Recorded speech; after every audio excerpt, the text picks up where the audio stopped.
Hello नमस्कार दोस्तों, स्वागत है आपका अपना चैनल शिक्षा दर्शन पर। प्यारे दोस्तों, आज सेशन में हम लोग देखेंगे कोऑर्डिनेट ज्योमेट्री। कोऑर्डिनेट ज्योमेट्री से दोस्तों जितना भी इंपॉर्टेंट क्वेश्चन बन सकता है उसका हम लोग प्रीवियस ईयर क्वेश्चन भी देखेंगे।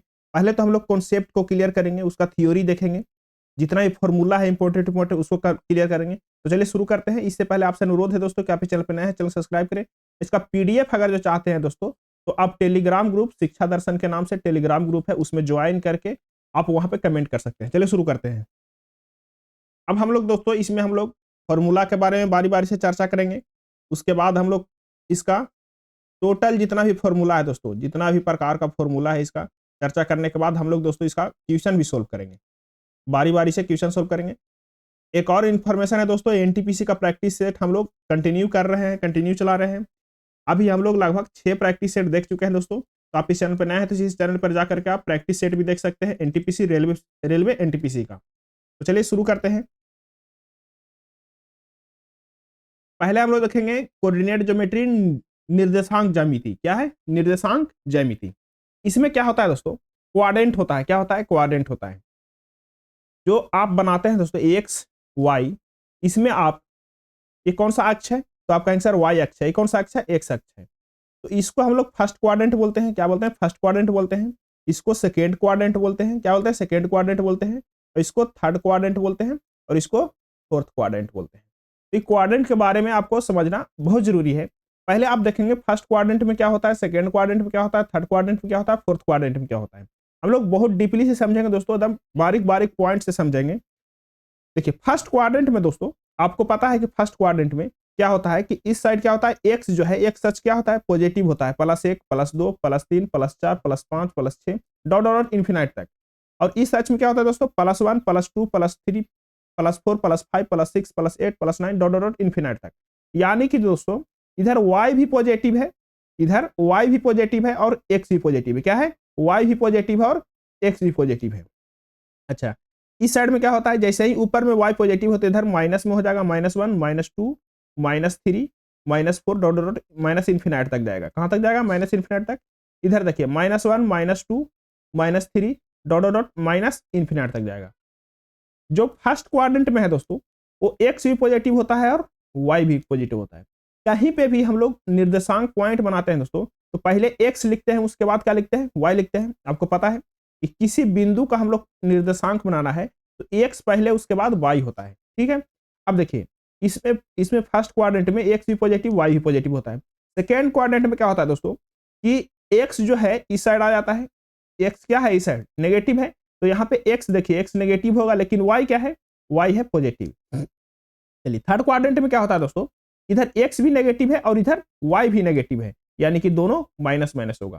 फोर्थ क्वाड्रेंट में क्या होता है दोस्तों, इधर एक्स तो पॉजिटिव में है लेकिन वाई क्या है? नेगेटिव में है। तो आपको याद रखना है, आपको याद रखना है दोस्तों कि फर्स्ट क्वाड्रेंट में क्या होगा और सेकंड क्वाड्रेंट में क्या होगा, थर्ड क्वाड्रेंट में क्या होगा, फोर्थ क्वाड्रेंट में क्या होगा। जैसे आप निर्देशांक बिंदु देखेंगे तो आपको क्लियर हो जाएगा कौन सा क्वाड्रेंट क्या है। फर्स्ट क्वाड्रेंट में क्या होगा?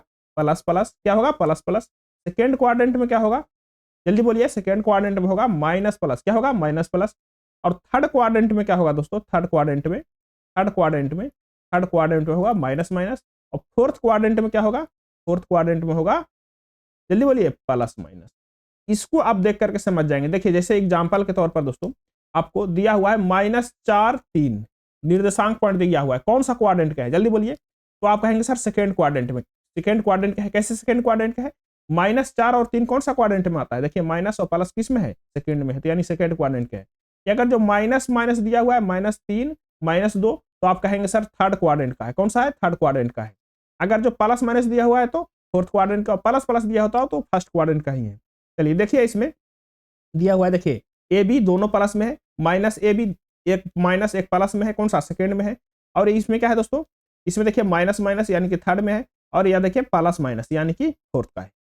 अब देखिए हम लोग क्या करेंगे, इसका फॉर्मूला हम लोग अच्छा से पढ़ेंगे। देखिए अब हम लोग दूरी का फॉर्मूला निकालेंगे। क्या? दूरी सूत्र। दूरी सूत्र थोड़ा सा इंपॉर्टेंट है दोस्तों, क्योंकि किसी भी कोऑर्डिनेट ज्योमेट्री का क्वेश्चन में आप ज्यादातर दूरी से ही सोल्व करेंगे। किससे सोल्व करेंगे? दूरी से सोल्व करेंगे। तो आपको दूरी का फॉर्मूला याद करना बहुत जरूरी है। देखिए मान के चलिए कि आपको निर्देशांक पॉइंट दिया हुआ है 1 2 और यहाँ दिया हुआ है 3 4। क्या दिया हुआ है? 3 4। अब इसके बीच का दूरी इस पॉइंट से इस पॉइंट का दूरी कितना है, इस पॉइंट से इस पॉइंट का दूरी कितना है, यहां से यहां की दूरी कितना है, यहां से यहां की दूरी कितना है, वो कैसे निकालिएगा? कैसे निकालिएगा? तो आपको एक फॉर्मूला होगा। क्या होगा फॉर्मूला? अगर जो दोस्तों इसका जो फॉर्मूला है क्या है, यहाँ पे इसको मान लीजिए x1 और इसको मान लीजिए y1, इसको मान लीजिए x2 और इसको मान लीजिए y2। तो ये दोनों का जो दूरी है उसका फॉर्मूला उसका दूरी निकालने के लिए फॉर्मूला होता है दोस्तों x2 माइनस x1 के whole square plus y2 minus y1 के होल स्क्वायर। यही मूल फॉर्मूला है दोस्तों। क्या है? यही मूल फॉर्मूला है। अगर जो आपको कहीं से भी निकालना है तो आपको जनरल फॉर्मूला लगाना होगा, जनरल फॉर्मूला लगाना होगा। अगर जो आपको कहा दे दोस्तों कि केंद्र बिंदु से निकालना है तो केंद्र बिंदु का निर्देशांक क्या होता है? 0 0 होता है। तो 0 0 होता है दोस्तों। तो इसमें आप अगर जो बैठाएंगे, क्या बैठाएंगे? x2, यहां पे मान लीजिए ये x2 है, ये y2 है, और ये x1 है, ये y1 है।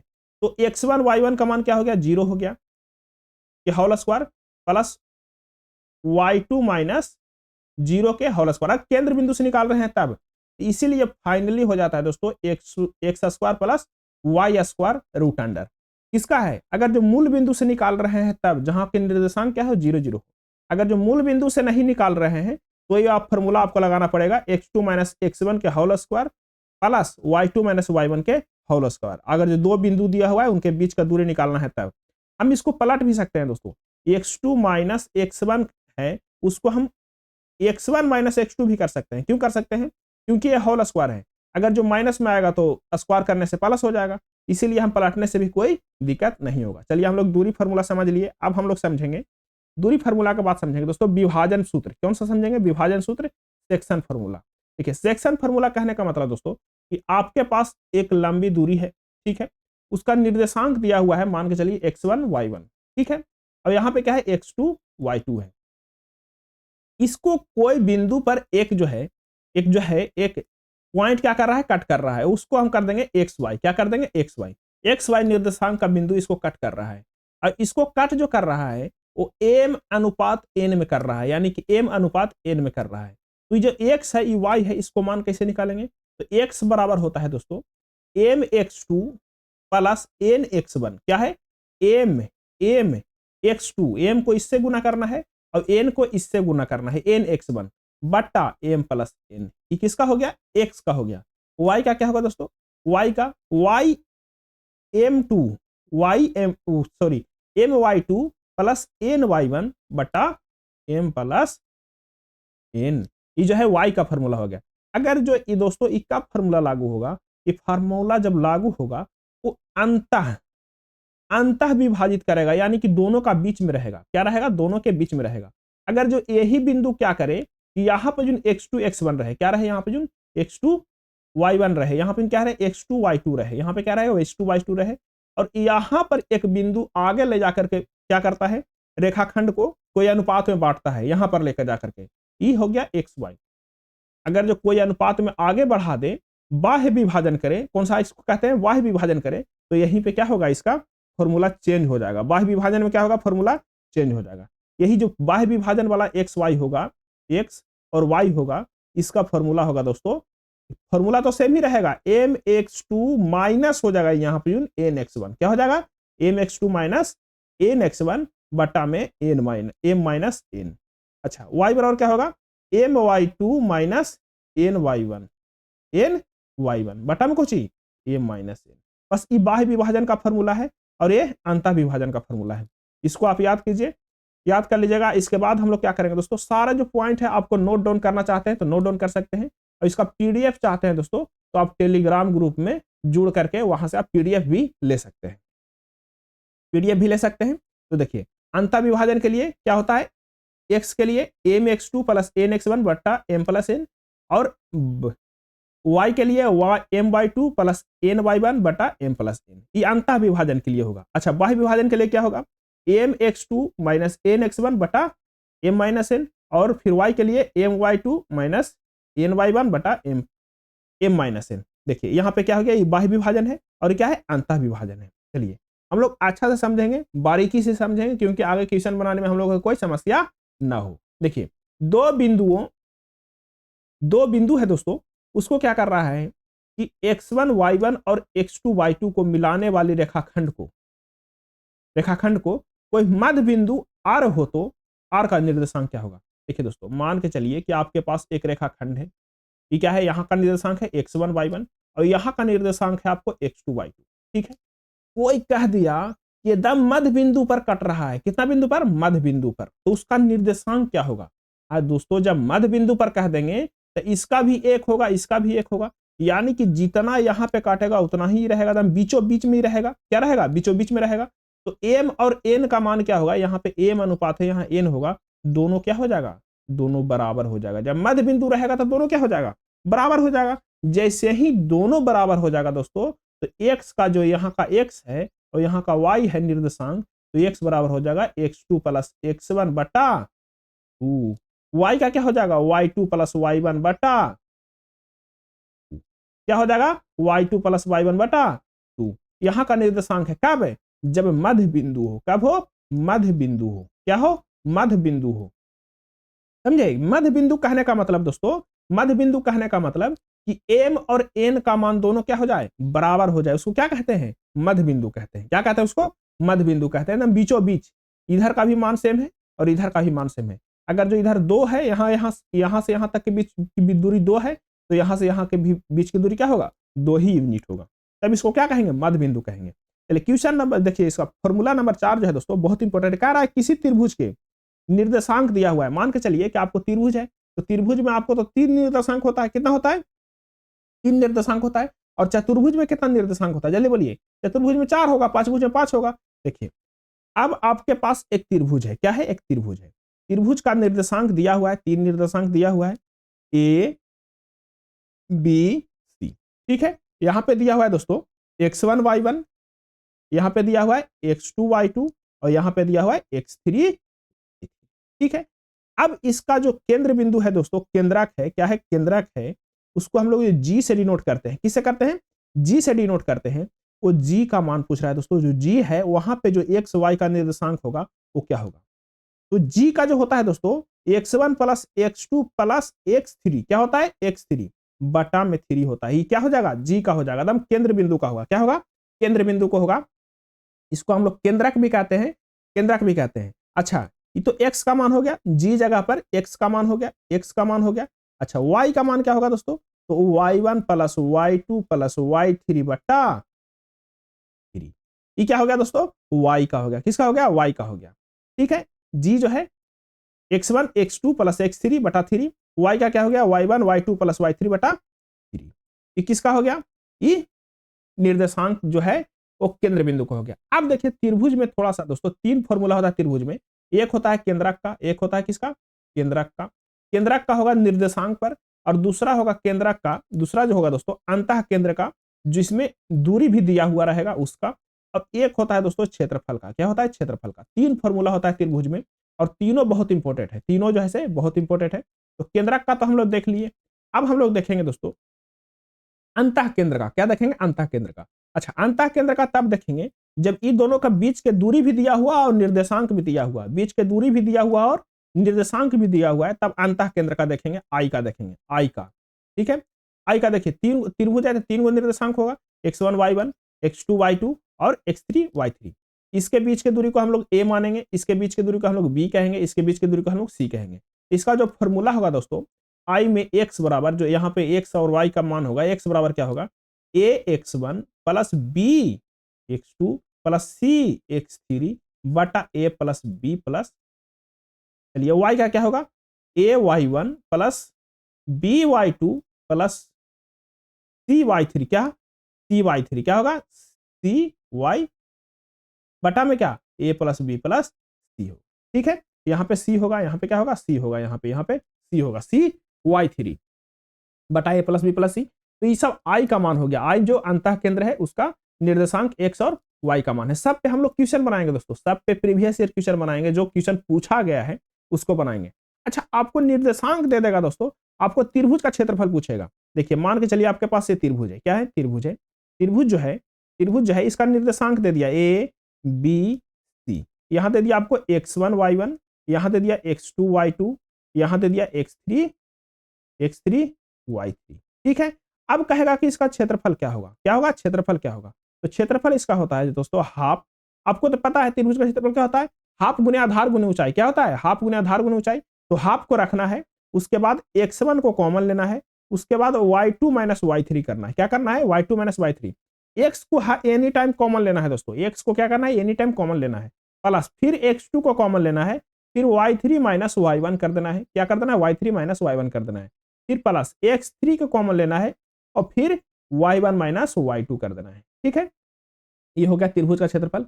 अगर जो याद नहीं हो रहा है दोस्तों, तो x1 x2 x3 को तो कॉमन लेना है, इसको याद करना है 23 31 12 है ना, 23 31 12, y2 minus y3, y3 minus y1 और y1 माइनस y2, यानी कि y1 y2 कॉमन लेना है, फिर x1 कॉमन लेना है, 23 31 12 आपको याद कर लेना है, त्रिभुज का क्षेत्रफल हो गया।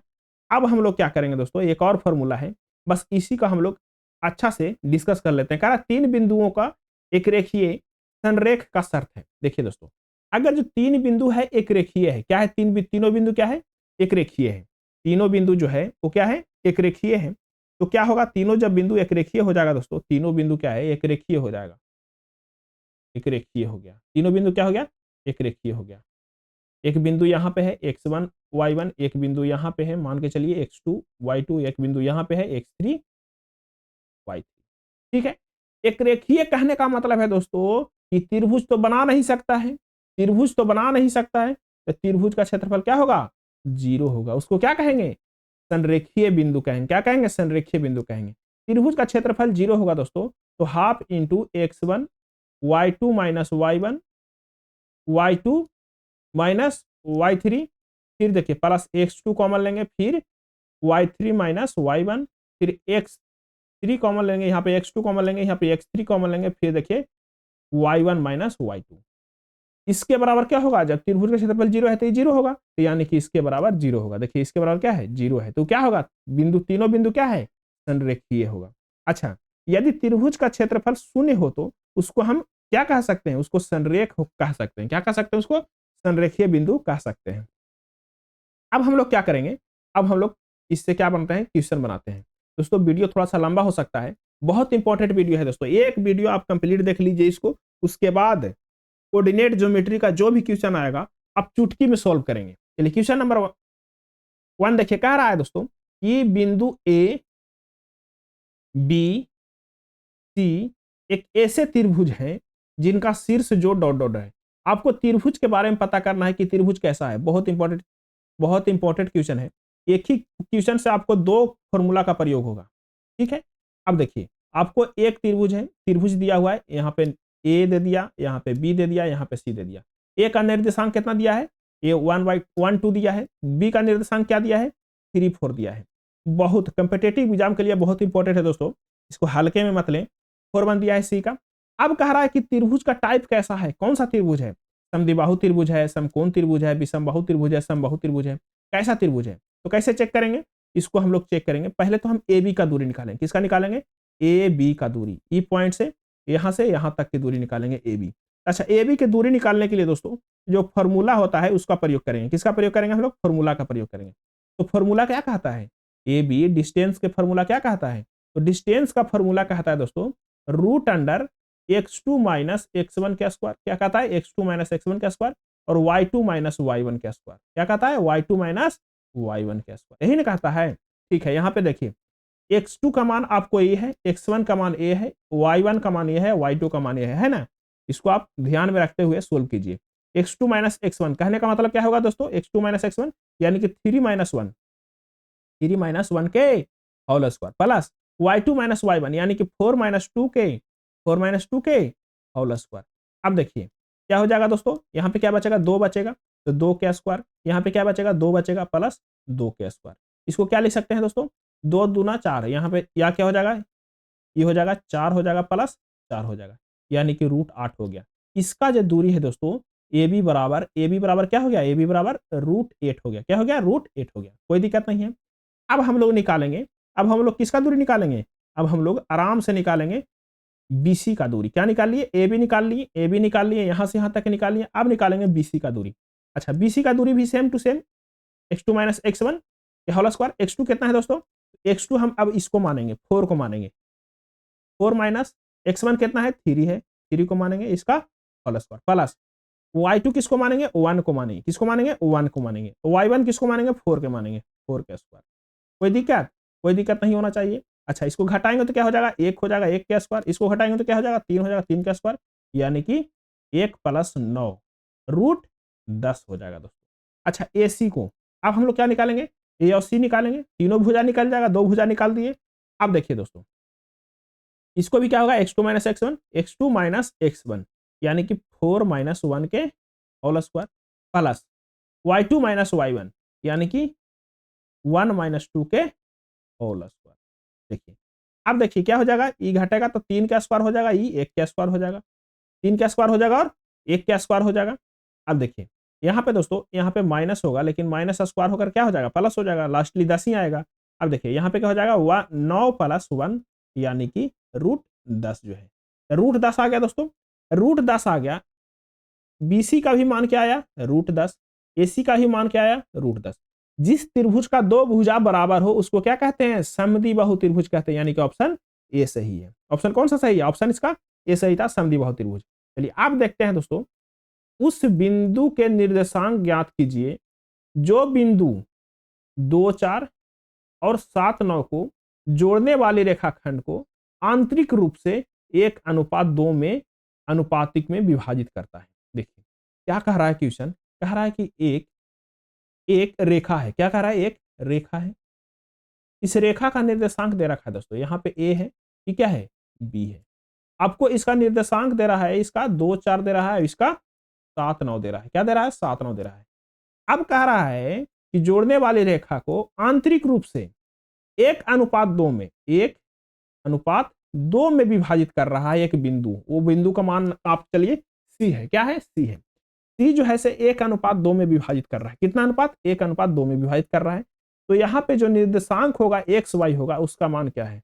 अच्छा आंतरिक विभाजन के लिए दोस्तों हम लोग क्या कहते थे, इसका एक्स का फॉर्मूला क्या था mx2 + nx1 बटा m + n।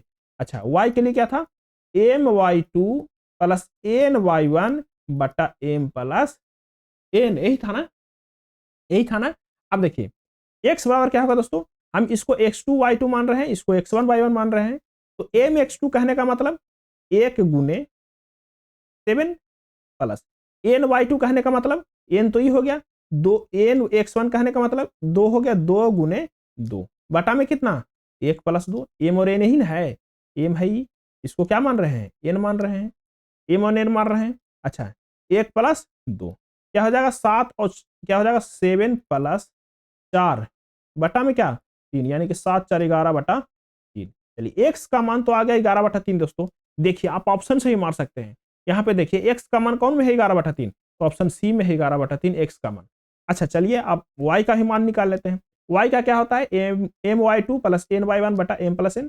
अच्छा m कितना है तो m 1 है, y2 कितना है दोस्तों तो y2 9 है, प्लस क्या है ny1, n कितना है तो 2 है, y1 कितना है तो 4 है, बटा में क्या होगा दोस्तों 1 + 2, तो यहाँ पे 9 + 4 दूना 8 बटा में क्या 3, कितना है दोस्तों 3 है, तो 9 8 17 17 बटा 3, यानी कि x का मान आ गया 11 बटा 3, y का मान आ गया 17 बटा 3, यानी कि ऑप्शन सही है। तो आप ऑप्शन से ही मार सकते हैं दोस्तों, एक पॉइंट निकाल करके, अगर जो ऐसा ऑप्शन है तो ऑप्शन इसका सी है।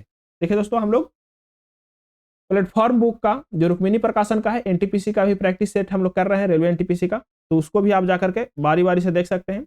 और आपको दोस्तों वीडियो कैसा लग रहा है आप कमेंट करके जरूर बताएं। चलिए क्वेश्चन नंबर देखिए, एक्स अक्ष के सापेक्ष निर्देशांक परावर्तित प्रतिबिंब ज्ञात कीजिए। बहुत इंपॉर्टेंट क्वेश्चन है दोस्तों, ये ग्रुप डी वगैरह में नहीं, एनटीपीसी में ज्यादा पूछा जाता है, थोड़ा सा वीवीआई क्वेश्चन है।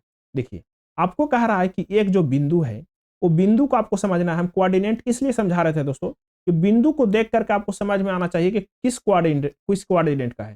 देखिए दोनों प्लस में है, तो यानी कि जब भी होगा तो फर्स्ट कोऑर्डिनेट का होगा, कितना कौन सा होगा तो फर्स्ट कोऑर्डिनेट का होगा। कब किसका होगा फर्स्ट कोऑर्डिनेट का बिंदु है, फर्स्ट क्वाड्रेंट का बिंदु है। अच्छा ठीक है दोस्तों, इसका जो प्रतिबिंब बनेगा वो कहाँ बनेगा, इसका जो परावर्तित प्रतिबिंब बनेगा वो यहाँ पे बनेगा, कहाँ पे बनेगा यहाँ पे बनेगा। इसका परिवर्तित प्रतिबिंब कहाँ बनेगा, इसका नीचे बनेगा प्रतिवर्तित प्रतिबिंब। तो यहाँ पे क्या हो जाएगा दोस्तों, इसका निर्देशांक क्या हो जाएगा, जल्दी बताइए। तो यहाँ तो x किस में रहता है, प्लस में रहता है, और y किस में रहता है, माइनस में रहता है। तो क्या हो जाएगा, ये x का मान है, y का मान है, यानी कि y जो है से 8 जो है से माइनस में हो जाएगा, यानी कि 7 डैश माइनस 8 जो है दोस्तों इसका प्रतिवर्तित प्रतिबिंब का बिंदु होगा। तो 7 डैश माइनस 8, ऑप्शन डी सही है। देखिए दोस्तों, ये बहुत इंपॉर्टेंट क्वेश्चन है, आपको पता नहीं है तो आप नहीं बना सकते हैं, लेकिन अगर जो आपको थोड़ा सा भी कॉन्सेप्ट क्लियर है तो आप इसको 1 सेकंड में बना देंगे। चलिए क्वेश्चन नंबर देखिए, उस बिंदु के निर्देशांक क्या होगा जो बिंदु -76 और 50 को जोड़ने वाली रेखाखंड को आंतरिक रूप से 1:3 के अनुपात में विभाजित करता है। फिर से वही क्वेश्चन है दोस्तों, देखिए कह रहा है कि एक रेखा है, एक बिंदु है, उस रेखाखंड को क्या करता है कि 1:3 में विभाजित करता है। पहला ए है, तो बी मानेंगे हम लोग, आसानी से बनाएंगे इसका। -7 और 6 है, क्या है, -7 6 है, ये क्या है दोस्तों, 5 और 0 है, 5 और 0 है। इसको जो है रेखाखंड को आंतरिक रूप से विभाजित कर रहा है, बाह्य रूप से नहीं, बाह्य रूप से करता तो माइनस वाला लगाते हैं, आंतरिक रूप से 1:3 में कर रहा है, यानी कि एम का मान क्या है, 1 है, और एन का मान क्या है, 3 है, 1:3 में कर रहा है, अनुपातिक विभाजन कर रहा है। तो यहाँ पे जो सी पॉइंट है दोस्तों, उसका एक्स और वाई का निर्देशांक क्या होगा, कैसे निकालेंगे हम लोग, अभी निकाले हैं दोस्तों। आप कमेंट जरूर कीजिएगा, आपको वीडियो अच्छा लग रहा है तो, और खराब भी लग रहा है तो कोई दिक्कत नहीं है, कमेंट करके सजेशन देने की कोशिश कीजिए, कुछ ना कुछ सुधार करने की हम भी कोशिश करेंगे दोस्तों। एक्स के लिए क्या होगा, एक्स के लिए होगा, आपको पता है, mx2 प्लस nx1 बटा m प्लस n।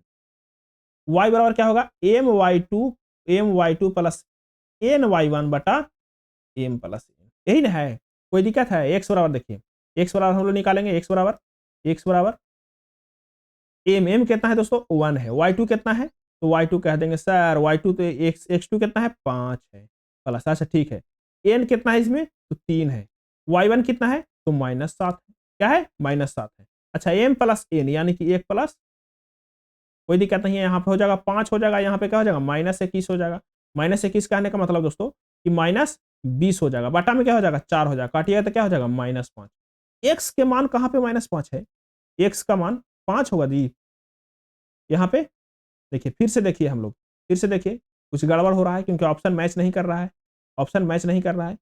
mx2 कौन है, 5 है, nx1 n कौन है, 3 है, और x1 कौन है, 7 है। mx2 5 हो गया, nx1